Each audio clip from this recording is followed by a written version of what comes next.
If you are having some type of problems, or if you find yourself having some troubles in the way of manifesting in the future, or if you notice that this happened to you in the past where you're trying to manifest something, but you get a little bit like frustrated about, okay, my manifesting power is not really happening in the way that I was expecting. And that is because you're expecting, for example, to achieve an amount of money in a certain time, and you're not getting it. Of course, we spoke that you need to continue. You really need to keep applying yourself in order to achieve your goal, right?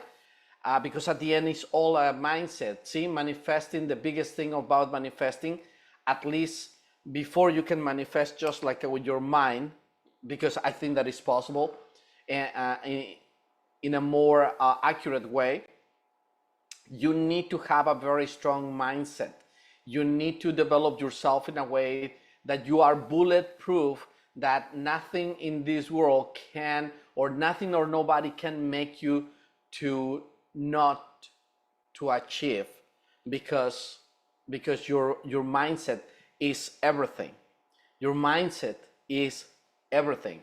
That's what it makes things to happen in you. That's the way that you've been programmed. That's the way that you reprogram yourself. That's the way that you are going to be able to manifest. Now, let's go back when you have a specific amount and it's not happening.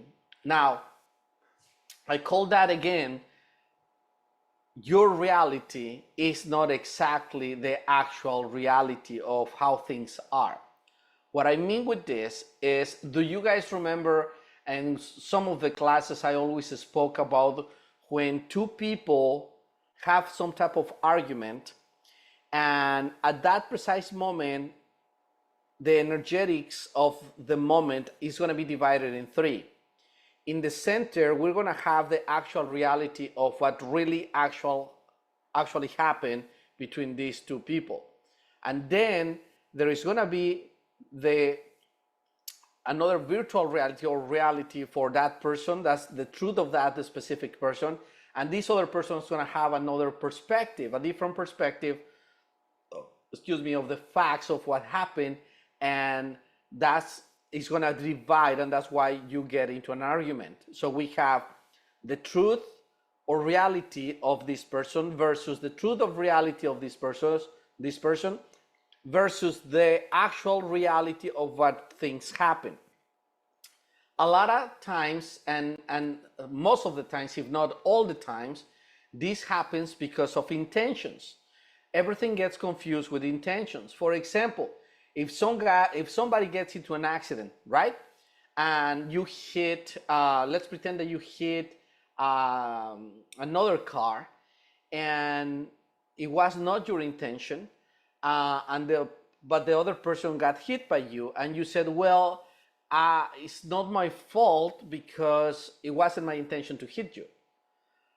But the other person is going to be like, no, you hit me. Probably that was your intention. So once that you get into the intention problem, that's when the actual truth, the actual absolute truth, and the actual reality of things, how things happen, it starts getting distorted.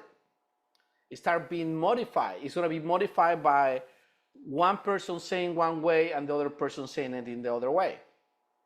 So in reality, is the intention could be completely different of the actual reality. In the actual reality, the truth is that, oh, okay, you hit the person. Depends by law, depends how you hit the person, from behind, the sides, or something, or the rules, also the rules of the road.